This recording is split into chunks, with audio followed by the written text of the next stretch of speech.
how about almost not that many sites. If you replace the next If you wanted to, Yeah. that. Yeah. Okay, I would like to give everyone an official welcome to the May ABCD-GIS presentation. I'm Jeff Blossom with the Center for Geographic Analysis, and today we are happy to have Giuseppe Amatulli. He's a research scientist in geo-computation and spatial science at Yale Center for Research Computing. His research activities are mainly dedicated to spatial modeling with a special emphasis in species distribution models, areal distribution and potential shift under climate change conditions, wildland fire occurrence and pattern recognition, and wildfire risk assessment based on human and biophysical parameters. Giuseppe holds a MSc in forestry from Bari University, an MSc in geoinformation science from Wageningen, Netherlands. Yeah. the Netherlands, Yeah, the Netherlands. a university in the Netherlands, Yeah. and a PhD from the University of Basilicata, Italy. Yeah. So with that, I'll turn it over to you. Yeah, thanks, Jeff, for the nice introduction. Yeah, I'm here today to talk about some big topics that is now coming out. So big data meets geo-computation, combining research reproducibility and processing efficiency in a high-performance computing. So in this context, we have to see where we are and do with this kind of powerful that we have in our hands. And in particular, if you take a look to the title, there are 4 keywords that are really nowadays really appealing for all this kind of studies. So big data, everybody knows a big amount of data. Geo-computation, they have capability to working with big data. And then we have research reproducibility and processing efficiency that need to be combined under this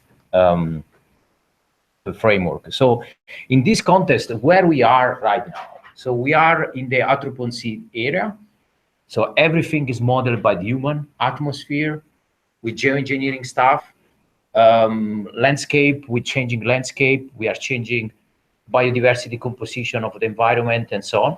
And we are tracking data, and we have a big amount of data coming from everywhere, from mobile, satellite, microsatellite, and so on. So we need really the capability to really dealing with this data, not only from an hardware perspective, but even from a human perspective. We need to have people with the skills to work with this data.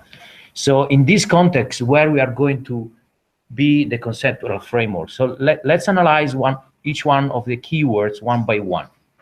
So big data are really large data that are quite complex to analyze, capture, and searching. And then you have to have the ability to sharing and transfer to other community and people. In the same context, the geo-computation is the ability to work with the geographical data and techniques for spatial data analysis. Have the processing efficiency. What I mean for processing efficiency. So let's suppose we have a really small laptop. Actually, what you see, this one is my laptop, and I want to create one file of 10 million rows. Can I do it in my laptop? Yes or no? Have you tried? No? Can we do it? In my laptop?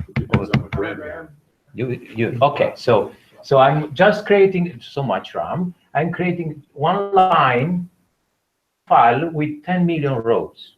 So let's see what not only one time, I create 4 times. Okay, so check out the CPU over here and let's see what is happening. So with a simple line, I can create 3-4 files, and is done. And then if I want to calculate just the sum of the 4 lines and see using all the CPU over here, you can see in just few seconds, I just gain these 4 lines. Okay, this is processing efficient. This is not a supercomputer. This is just a laptop. Okay, so but how we are going to use a specific language that is able to dealing with the low RAM efficiency and so on. So this is what we mean for processing efficiency. Then we have the reproducibility context. So what does it mean? That everyone perfect the work, and even myself, okay? In this context, why myself? Because I make errors, and so we need to recompute the code again to check, to fix the error. And a second person, another researcher, can go from this step where I stop it one step further to implement, even to get improvement the efficiency. So how we combine all these 4 elements in a processing flow? So we need high performance computing and open source software, okay, that can be dealing with this big amount of data, can deal with geo-computation. They are good in processing efficiency and in research reproducibility. So under this framework, are we ready to use all these tools and hardware, and in particular for geo-computation? And also, are we ready to transfer the knowledge of somebody to somebody else, to the newcomers, to improve the skills of coding in this context? And how we do it? So going one step back, we say open source software. So now we try to analyze how we can build up and for what we can do it with these tools. There is a scientific and technical aspect. Why to use open source software? Many of you already know there is no easy to publish, so no license constraints. Everybody can get the code, and everybody can use the code and changing. And in particular, something that is really appealing from a scientific point of view, you can build up complex workflow. So, and in this, you can integrate different data analysis and language. So there is not, some people maybe already coding. It's like foreign language. More you know, better it is. Because there is not one language that is perfect in everything. So if you are able to use it 4 or 5 languages and then combine the strengths of each, you can build up this complex workflow. And what does mean building up complex workflow?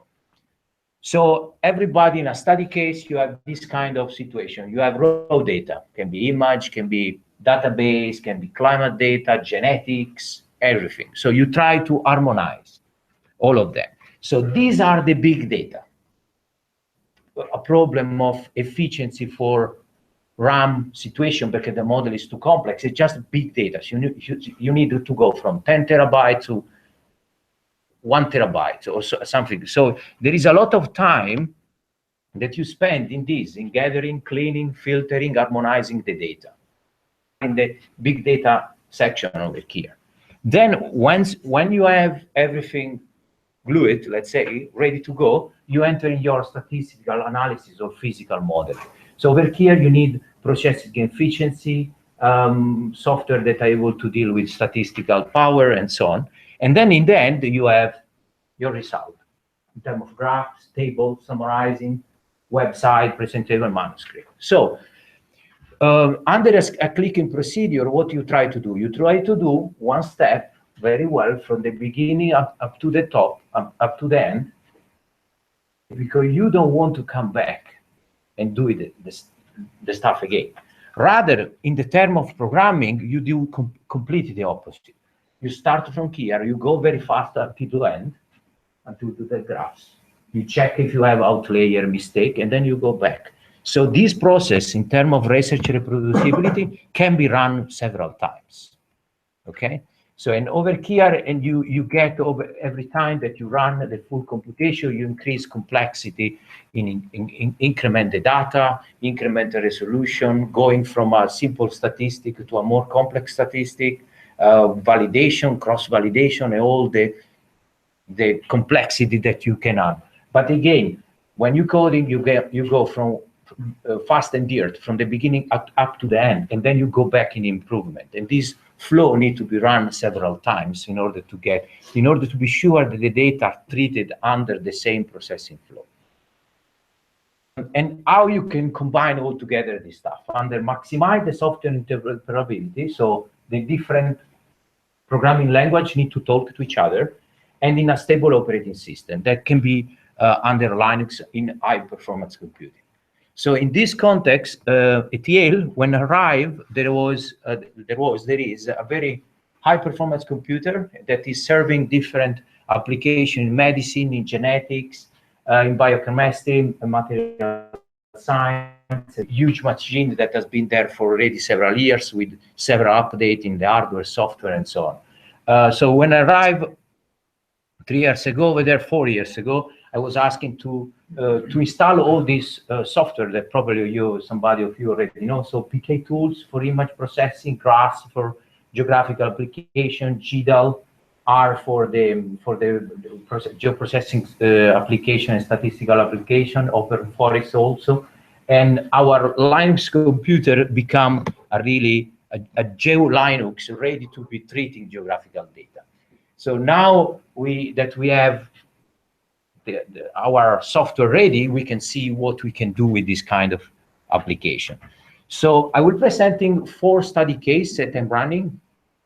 2, let's say they are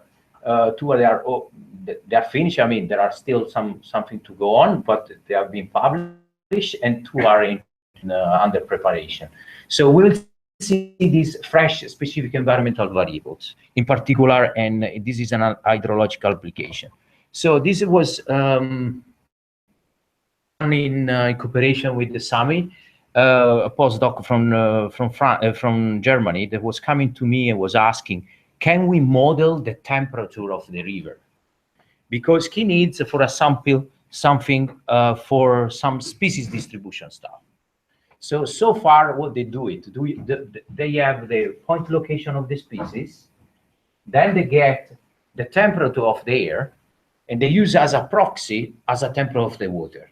As you can see, could be it's okay, but for sure the water is going to be colder than temperature of the water. So he was saying to me, can we model the temperature of the water, how we are going to do it, and so on, in order to get a better accuracy in the species distribution. So we start to dealing with these topics, and as you can imagine, everything, getting a basin, you can imagine that you have a basin like this, everything that is happening over here, from temperature of water, runoff, precipitation, erosion, minerals, is influenced by the top of the upstream. Concept is very easy, but when you have to implementing it for the full globe, then it's becoming quite complex. So in this context, what you have a really example of it here, that the single value of one cell is influenced by the basin on top. Okay, so and of course, as soon you go down, this basin becoming bigger and bigger and bigger. So you have to take into account these phenomena, yes, and be able to compute each one of these polygon upstream basin in order to do what? In order to get the amount of rain that is getting inside of the basin, or the amount of forestry that is inside of this basin, because then is related to the amount of nitrogen, phosphate, and so on, or agriculture with all the problems related to nitrogen and phosphate due to fertilization of the water. So in this context, we have done this massive computation using the GRASS software. So we compute for 20 million grid cell. We compute this basin, sub-basin, and we calculate the different variable for each single stream at each single cell. So we use, as a variable, we use climate, different temperature, precipitation, minimum, maximum each month, and so on, topography, slope aspect, a bit of topology and network structure. We calculate length of the river, size of the river, and so on, the land cover, and the soil quality. So in this context, what we have, so the final product where we are going to what we have in the end. So we were using a hydroshed, so the river hydroshed that is stopping at 60 degrees north. So it's not a full globe, unfortunately, but we are working in the future for the full work. So for example, we have the variables of each single variable for the stream network, and we can use it later on for modeling. So if we pick up one in particular, and let's see what does mean this context, in this context. So if we get agriculture, cultivated managing vegetation, so you can already spot, and and you have high concentration of agriculture on the top, you can really spot really the flat area in the United States. Let's zoom in inside one of these areas. So if you have, for example, a river coming from an agriculture area, is going to have a very high value, okay, in the agriculture area. This is agriculture, this is forest. So it's going to be very high and so on. But until he meets another river that is coming, is going to have an accumulation of the situation before, and then it's going to be smoothed down as soon as it's going down. So we are able to capture all the changing condition according to the direction of the water, and completely the opposite for the forest. You can see also here rivers that are coming from the forest. It's all very low, but as soon they get inside of the agriculture area, they start to change their quantity of agriculture inside of the forest. And this can be also proxy for, again, for nitrogen phosphate. Actually, we are working on this to have an estimation of nitrogen phosphate using this one as a predictors. And this can be used for prediction for many applications, soil erosion, downstreaming, flooding, and so on. So it's really working that can be expanded. And in this context, we are working also in the implementation of a river better network system that is covering the complete globe and at one solution. So in this context, we were able to use this build-up variable and moving from an accuracy of 0.85 to 0.91, because there is not anymore a proxy, but is the temperature of the water in this case that is better than the temperature of the air as a proxy. So and so on for all the different applications that you can think with this data.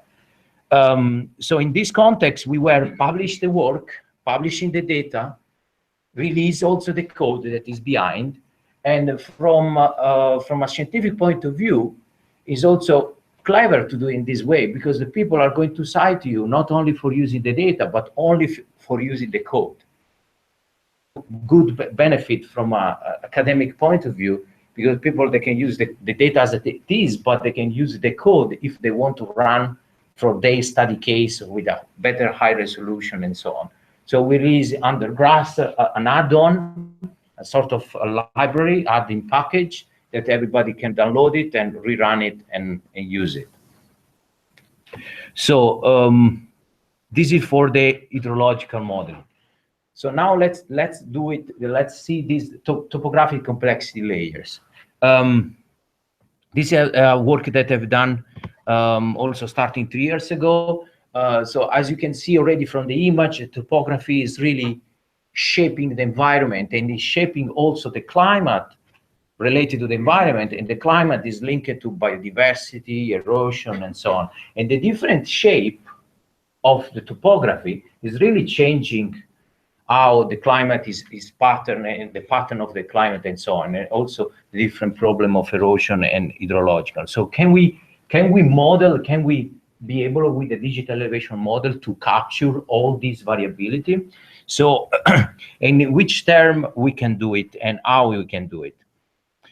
So I was using the GMTED, is a digital elevation model produced by USGS that combine different, the SRTM is the main one, but then it's combining also some national and continental digital elevation model, and it has different resolution. So I was getting the 250 meters. So far, this is the best that we have at global level, high resolution, because again, this SRTM stop over here. So we can never work in the northern part.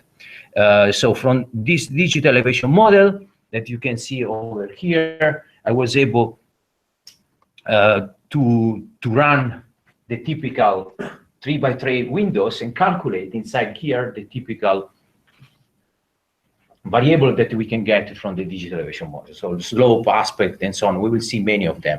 And then we can, having a 250 meter resolution, then we can aggregate by 4x4, for example, and getting the mean, the average, the maximum, and the mean for each one. And not only 4x4, but using 20x20, 40x40. So we can create a lot of this variable or this aggregation. Why we need a lot of these aggregations? Because different phenomena, they work in a different scale. So in one case can be important to have very high resolution, another one very low resolution. And then again, when I was mentioning in the beginning that we need to work with a very fast workflow, I'm not going to use very high resolution. I'm just using this one. It is very light, build up my workflow. As soon as I go back, I can increase my resolution and using better resolution for achieving my goal. So, and what we can get from the digital elevation model, we can get a roughness index, that how much the territory is up and down, let's say, or we can have also curvature variation. So you can have all the different shape of concavity, convexity in the vertical direction, horizontal direction, and so on. So these are very important for water accumulation, soil erosion, and of course, for example, this one is going to accumulate more water than this one. And over here we will have more soil, so changing vegetation and so on. So in this context, we can really model the environment, our mountain, and identify flat area, crest area, concavity area, and so on. So in this context, we can, after a big analysis, moving. Yeah, so we can have different kind of roughness, and for each roughness, we can have roughness median. I should move. Are the gray graphs on the top and side, is that the yes, this one for the whole degree? Yeah, these are the roughness. I mean, like too much. That's interesting. Is an histogram in the X and Y direction. For the whole world. That's cool. It's kind of weird. Can you just go back? Yeah, there are some animation. Going to be a problem. On your end of the meeting. Let me see if I can get out. Well, try to stay in. Yeah, that's fine. So the so for example, I can calculate also the different geomorphic landform distribution. So for example, I can have the flat area. So and for each one of these shape, I can calculate the percentage in my window of peak, crest, and so on. So I can have really different variables that are given to me. It's really going slowly. Should be animate fast. That is given to me all these maps, and then I can use jumping from one to another one. So and then this one, for example, is a profile curvature that I was said before. Yeah. Okay, better let get out. We were here. Does it stay on the broadcast graph that it goes out of the full screen? Maybe you can check. You can check remotely. Grabbing the whole screen. Cool.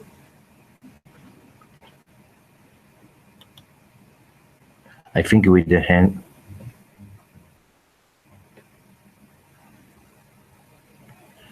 Okay, let's see if I can. Okay, this one is the different landform.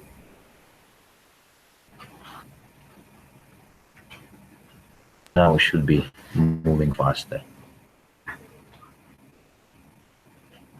Yeah, so you can see really how it's changing. The different form in the different globe around the globe, you know. And of course, you can use all these variables as predictors for, again, for forest distribution, species distribution,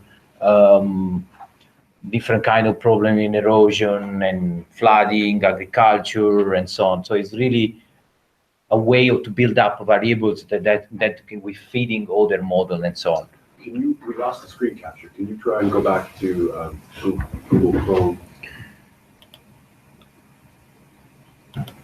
Yeah, I'm afraid this Chrome that is closing the door. That might cause everything to slow down. Yeah.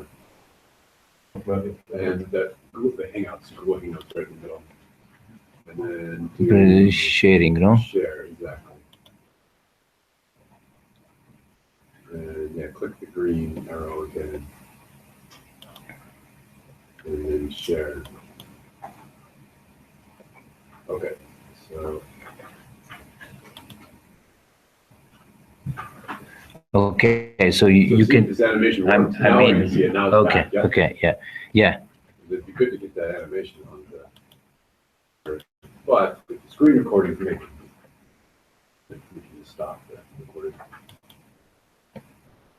Yeah, and this one is the same kind of animation, but for landform heterogeneity. So I can also calculate how much landform, if I have many valleys and many peaks and so on, I can get different index of majority of geomorphological landform, Shannon index, and heterogeneity, uniformity index, and heterogeneity index, and so on. So all these one, they are giving to me information about the landscape and the topography in order to be used in model and so on. Can you explain the gray histogram again? So the the gray histogram is nothing else than an histogram in this direction, Okay. and this one is an histogram in that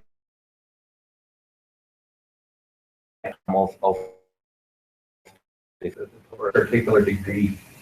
yeah. Exactly, right. So weird. I like Yeah. that degree across the whole. Which Yeah. degree is it? The size of the graph. Yeah. So this is the degree, I mean, lat long, and over here you have the value of the pixel. So over here it is given to you. No, I'm saying that the histogram is slides along what degree? Well, each degree In this direction, and that one is in this direction. for the whole world. Is there a difference between measuring the parameters at that scale and aggregating them at that scale?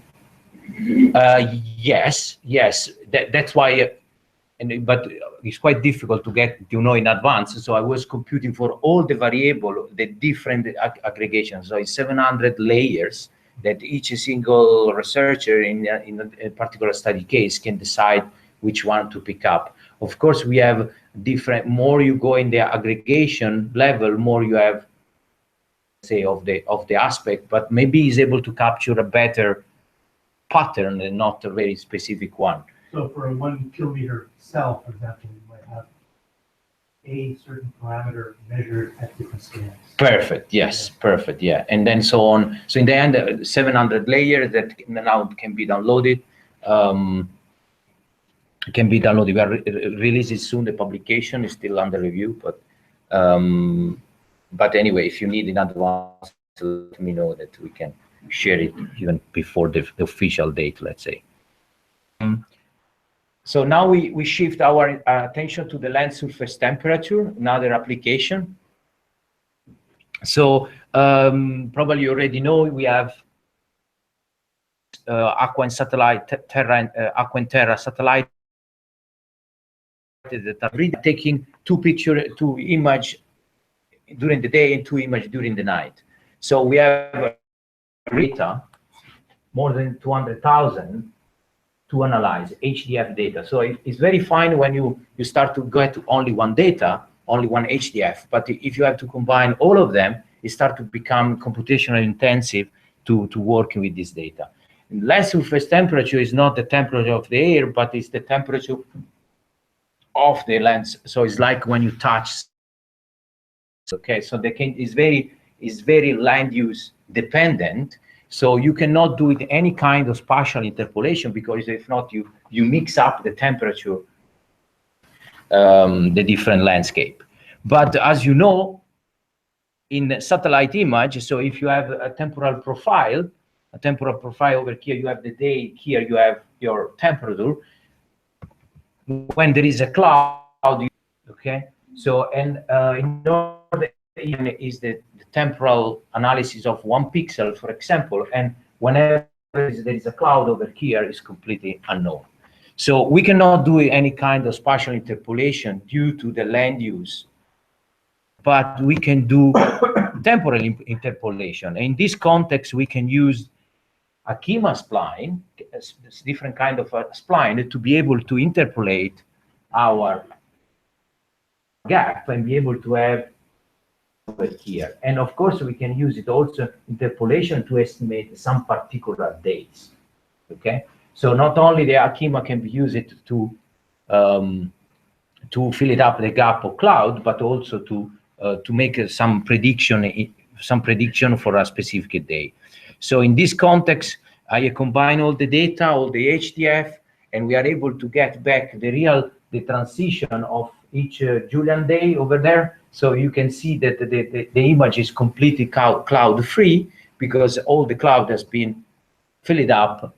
I mean, all the missing value due to the cloud has been filled up with the Akima splines. So also this project is still ongoing because there are some issues, and in particular, which one are the issues? As soon as you see, you zoom in some particular point, you can detect this little spot. We are in the north of India, just below the Himalaya. So in this case, this blue spot that is very cold land surface is not anymore the temperature of the surface, but are cloud contaminated pixel. So the temperature is not anymore of the land, but is the temperature of the cloud.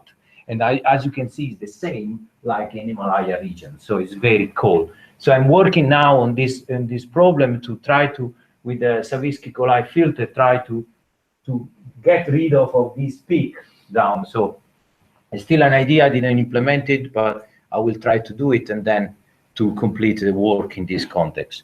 You will see some blue spots. Yeah. First. These one are the. I'm talking about further down. These are lakes. So Oh, these water. are water. So it is normal that is colder. Okay. But all these one are cloudy contaminated pixel. And you can see really a line from here. And it's probably due because the Himalaya region, during the cloud detection algorithm, the MODIS NASA people implemented, they did something particular for that region. But over here is not anymore Himalaya, so has been contaminated, done some, they are aware of this problem, but they didn't know how to solve it. So, so I'm trying to fix this problem and then to have a full climatology of the LST. So and then we go to our last study case, monthly mean solar radiation. So this is a hot topic in nowadays, and but it's still I mean there is a lot of stuff to do it to really gain a really accurate measurement of solar radiation. So more or less, you know the phenomena. You have we have our sun that is going directly to the atmosphere, directly to us, but some other part is completely scattered in the atmosphere. And in particular, as soon there is a clear sky, so no cloud, we talk about clear sky radiation. And this one is quite easy to model because when there are no cloud, we know we have our instrument that is able to detect the radiation. Rather, whenever we insert the cloud and the foggy, we talk about the real sky situation. So we should be able to model this part, and in particular, I will concentration my attention before to the direct solar radiation because it's the one that is gained more percentage. Rather, the scattered one is less important. So in this context, so what they do it so far? They do it this concept quite simple in geographical term. They get the direct radiation from observation, direct radiation in clear sky condition by means of modeling parameters, and they get, so from the station, you get all the different observation, you do a 3D surface, and you get a coefficient that is able to adjust these two parameters. But as you can see over here, the different station can happen everything. You can have a changing of altitude, but you can have also presence of cloud that is changing our relationship. So I was thinking to use the cloud to be able to model this direct radiation coefficient. So in this context, I was using a product developed from a colleague that is nothing else the percentage of cloud for a specific day, specific months. So and And so going one step back, I was collecting all the validation data sources. So meteo station with information about the amount of sun, and I was building up my model. So let's try to interpret these two graphs. I have my prediction that are coming from station. Each one of these is a different data set coming from the previous picture. So different data set and according to the globe that are recording solar temperature. This is the typical clear sky condition. So I'm not able from my model to predict my observation because there is something over here that is spreading completely my cloud. So rather, if as soon as I insert my cloud as a coefficient, I can get a better cloud, a better shape with a root square error that is very close to 0.8. So this is helping a lot in estimating the solar radiation. Yes, please. What does the color mean? So the different color are the different data set coming from these. So each one association or state, they produce their own data set for the solar radiation. So I was reporting here over here just to get an understanding if one was better than the other one. They both refer to the same region, or is it different region? No, they're coming from different. It's not really region apart from the United States. It's the different association that then collect data set are coming from different states.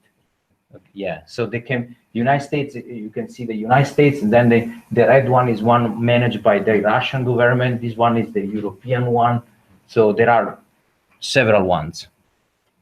But more or less, all of them, they are in the same pattern. So I can think that all of them, they have the same kind of standardized equipment to calculate the solar radiation. So in this context, once we have modeling and put into account implemented this stuff, what we can have. So in clear sky condition, check out this nice animation. I have my solar radiation that is changing according to the sun position due to the winter, summer, and so on, and topographic exposition. So you can spot the Himalaya, the big Andes, and so on. But there is no variation concerning to the cloud. So if I insert in the cloud a better evaluation of the cloud of this as the solar radiation, identify immediately all the tropical area with the monsoon changing and so on. So with the using of the cloud, I can get a better estimation of my solar sun radiation. And of course, the solar sun radiation can be useful for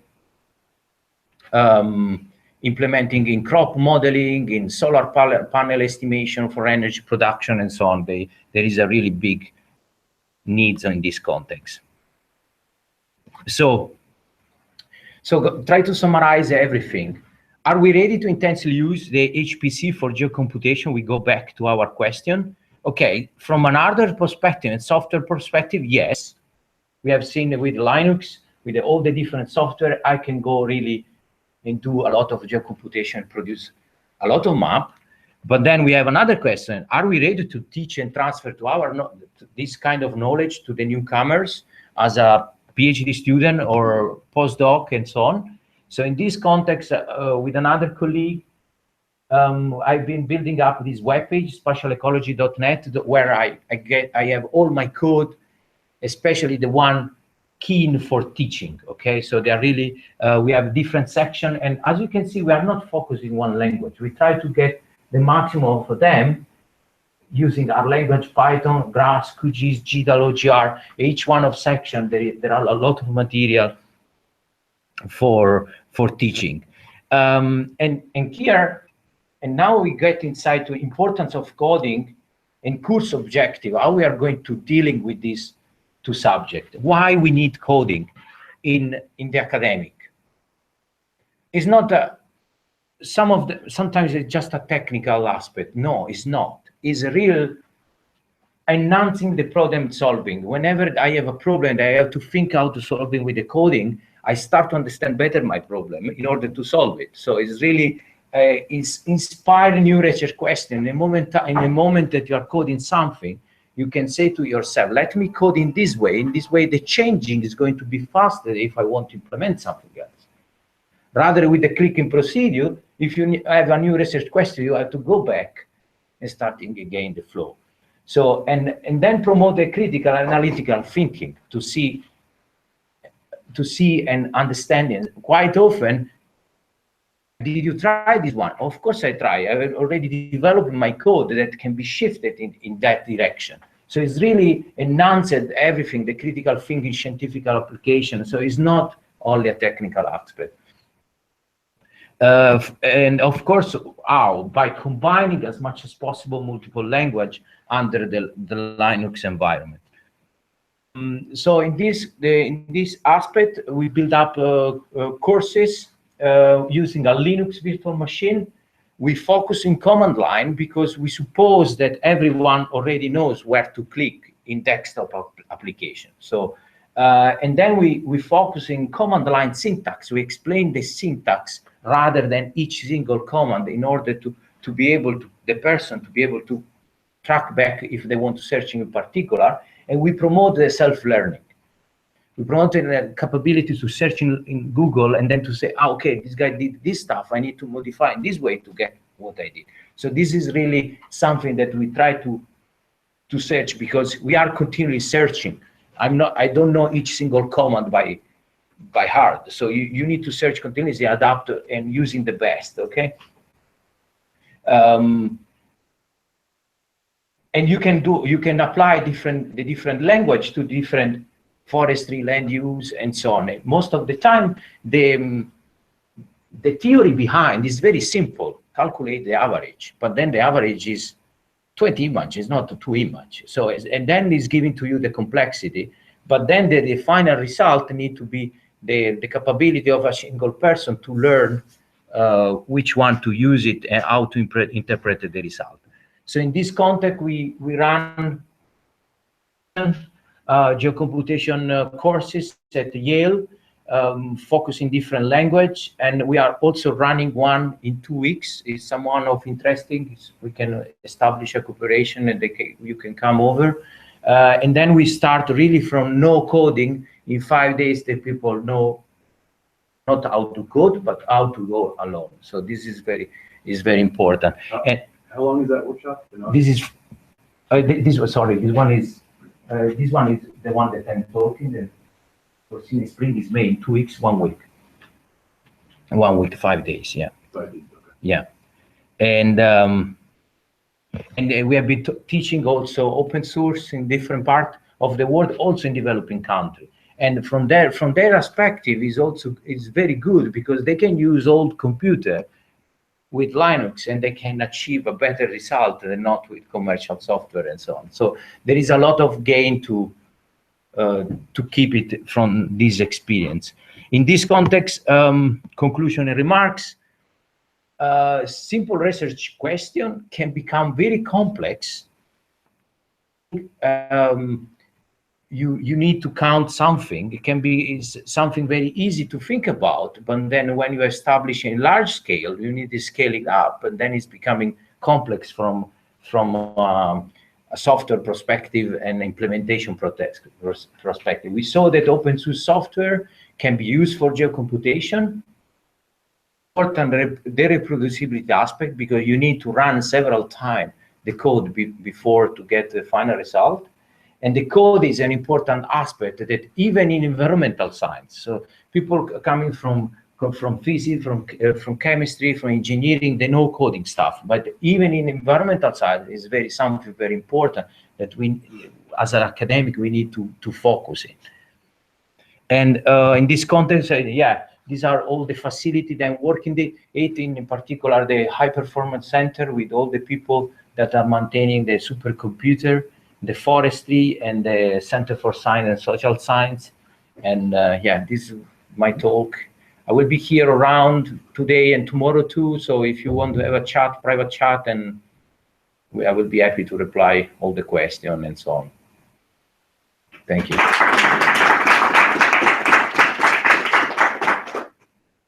Yes, I please. have one question. Yeah, so there's various tools to use in running into memory issues and processing issues. And you talk a lot about the data and the memory aspect and what you can do from the system Yeah. database. But there's also algorithms and there's also data structures.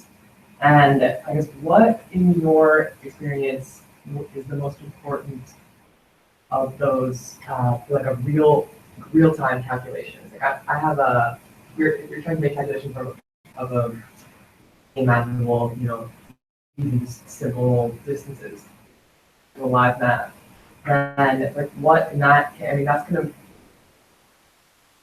what in that context, and also what in the solar radiation paper that you did sort of is the most important factor. Like, if you just talk a little bit about that, like some other, just algorithms and data structures that also can help to increase this besides just the backend. Yeah, from a software perspective as I mentioned before, there's not only one language. So better that you are be able to grab several language in order to get your maximum if you have.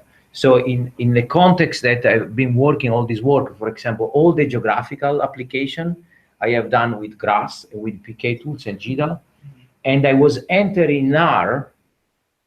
Okay, everybody probably knows the raster package. You can do amazing stuff, but then when you have 10 teeth of the globe, you cannot do it anymore, any work. So everything that R is a fantastic tool for raster application and a bit for geographical application. So I really enter in R when I have all my data already structured and I cannot do it anything else in other software. I read neural network, for example, that I don't have any library in GRASS, for example. So, and then I enter, but all my data are completely clean and light, okay?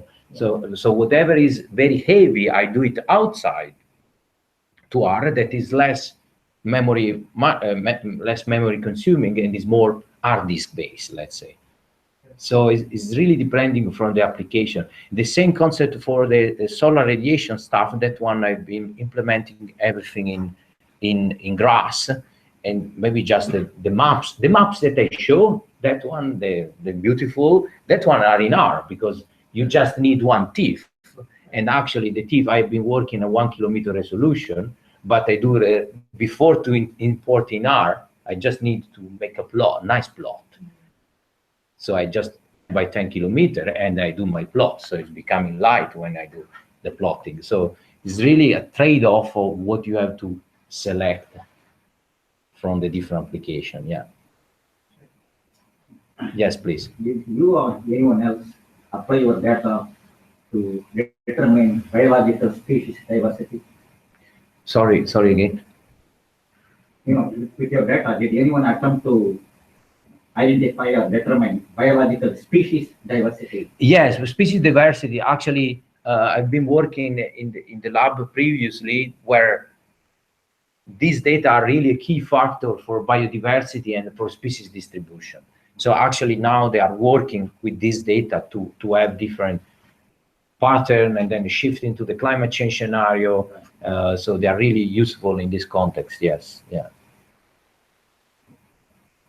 You mentioned the data and the code being available. Do you have a data archive where, for example, the kilometer solar radiation values are kept? Yes, that one are okay. The solar radiation is still under project, so we don't have online. But the topography is going to be is online in environment.org, Earth Envir. I can Google it.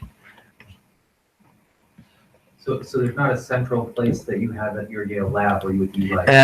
We are building up. Yeah, we are building up. Yeah, there is one, but we will try to also to increase. earthenv.org. It's very slowly with the Google Hangout. Yeah. I can show you later. Sure. I just was one. I mean, there's several projects that would love the radiation. Yeah, I know, but that. You Sorry. said those are monthly. So is that Yeah, that one is not yet in the data archive. So because they're still working a lot. That one is monthly mean. Yeah. Monthly mean Monthly over a period of 5 years or? It's based on MODIS. So it's 12 years. 12 years. So the cloud, the one that is changing, let's say, is the cloud pattern. So I use the cloud pattern coming from MODIS from. So in over here we have, yeah, over here every .org you can have already the cloud cover climatology, the one that I was using. Yeah. Consensus land cover, fresh and water variable, the one that I was presenting. And over here is going to be the topography also. That's great. Yeah. And So then, over here. So I noticed in the solar radiation, in the winter over the Atlantic Ocean, it just dipped, it went flat. Yeah, that one, there were some what- over here in the bottom. Yeah, Yeah, just a problem with the Okay. with the final image. Yeah. Some over very high value of pixel. okay. So the topography at latitudes higher than 60 and lower than 60, what's the source? Oh, did you attempt to get the highest resolution? Yeah, this GM-TED that I was using is the highest resolution that is able to cover the full globe. In the upper part, there are in the upper part of the GM-TED, I can already mention in advance, there are some problems, even if they are not visible at this scale. So over here, the best sources is the SRTM, but everything over here, apart the Canada, over the Alaskan Canada is quite good, but everything that is completely flat over here in the tundra region, over there is some patchy area because as soon as it's so flat, the error of the radar is bigger than the change of the elevation. So there are some little error, but so far is the best way we can get. I've been reported in the topography article about this problem, but I can't solve it. I mean, it's the missing data. This is the composition like snowpack and sand. Affect Not really. I would say that is very when it's extremely flat, and really flat, and maybe even some shallow water creates this kind of reflection in the radar sensor that creates some problem. But it's very limited the area. I mean, so it's. So you mentioned the topography data is already available. I mean, it's not yet the link, but we can talk. I can give you. Just curious, Jeff might need it for something. Yeah, I can give you in advance. We are just waiting that the publication will be approved. You know. But I could go get GM-TED. Yeah, the Yeah, GM-TED, well, yes, the GM-TED is ready. And But I can give you But also what the you don't topography. have Is his like evaluations of all those characteristics. Oh, right. which is- No, but I can give you in advance. I mean, one month later, 1 month Well, early I mean, is not we a get- problem. We get topography requests all the time, and some they're in Scandinavia or someplace, northern Canada, where it goes beyond it. Yes, yeah. This is the best that we can get as a GM-TED. But it's good to know about all those. Yeah. Morphologic calculations. Yes, that yeah. are done in that Yeah, paper, please use so it. Yeah. Down the road, if that Yeah. comes Yeah. up. Now with the GM-TED 250, a new river network delineation. Because the hydroshed is 1 kilometer and this stopping over here at 60 degrees. So I using the 250 meter plus ancillary data of satellite image to identify where there is a water and then canalize my stream based on the GM-TED 250 with complex calibration procedure and so on. Yeah. So and then we were going to recalculate again the environmental variable, the river stream variable, again for this high resolution stream network. Yeah. Did you come across a kind of a controversial item underneath the water between Sri Lanka and the southern tip of India? Some people believe that there is a long stretch of things underneath the water between Sri Lankan tip and the 70. Yeah, can be, but that one is a bathymetry data set that I'm not dealing with, so I cannot reply. But there are digital elevation model of underwater, but bathymetry data, they call it. Yeah. So, go ahead. Yeah, please. How far does the GM 250 go back? What years? No, GM31 is one shot. Yeah. The topography, we are supposed the topography is not changing time, you know, it's quite stable. Yeah. So it's 2010. I mean, the product is 2010, but the SRTM is a few years before, and then some other data. Some can be maybe. It's the topography, I would say, that is not changing, apart some specific area for some landslide, or but is a really the general term is quite stable. Yeah. Please. So in terms of learning and teaching your workflow and your process, it sounds to me like you have some steps that are like need the hardware and the high performance computing, and then you calculate some results, and then you can take those and use a lighter environment, you know, maybe a workstation with R or something to do other aspects. So do you have, in your materials, do you have an explanation of how they're chunked up?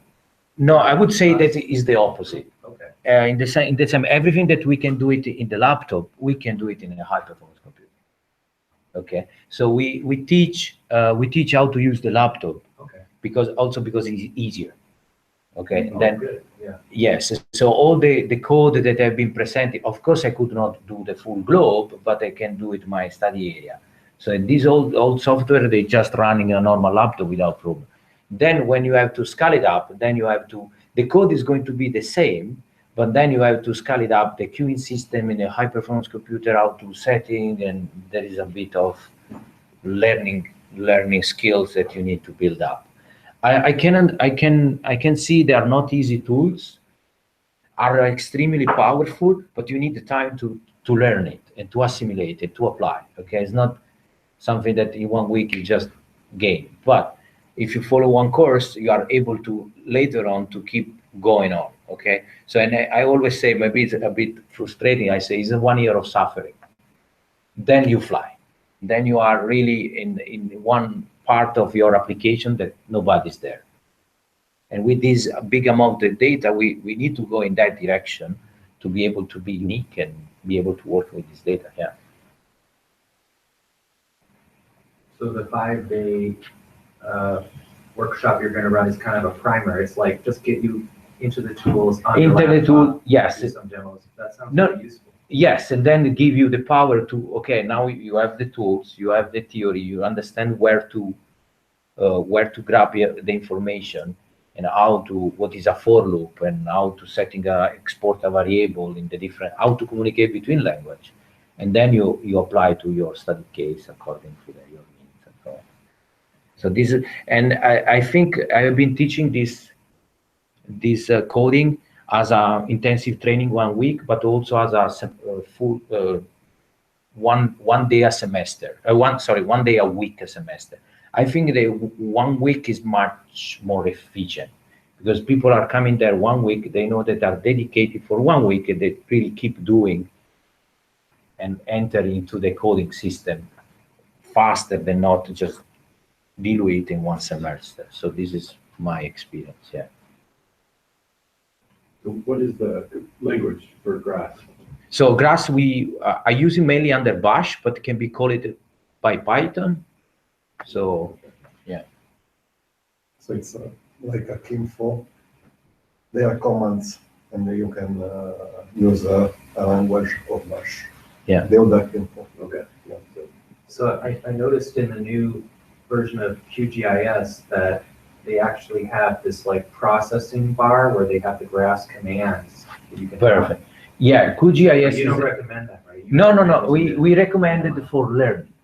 Okay. Because the QGIS is really becoming the desktop environment for all the different software. There's not only GRASS, there is also PK tools. There is also Orfeo Toolbox and some other.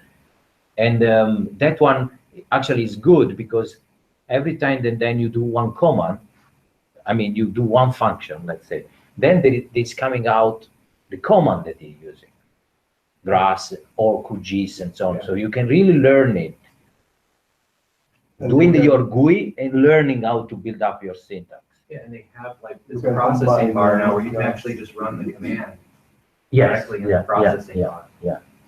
I mean, I don't go too much into this semi-desktop oriented, because then with a high-performance computer we cannot use it. Right. So we go poor language, but that one can be. We show them as a bridge from the desktop to the command line. Yeah. Yeah, what is nice of QGIS is there is something like Model Builder in a GIS desktop, which combines all of these environments, so Yeah. GDAR, GRASS, PK tools, and so on. And so you can make a spatial workflow from input data to output data combining all of these libraries. Okay, well, thank you Yeah. again for. Thanks. Thank you. Thank you. So yeah, I will be here this afternoon and tomorrow. So just grab me whenever you want. You want to go deep in something. So in this one we Yeah. need That's it. And then stop And then stop broadcast down here. and then stop broadcast.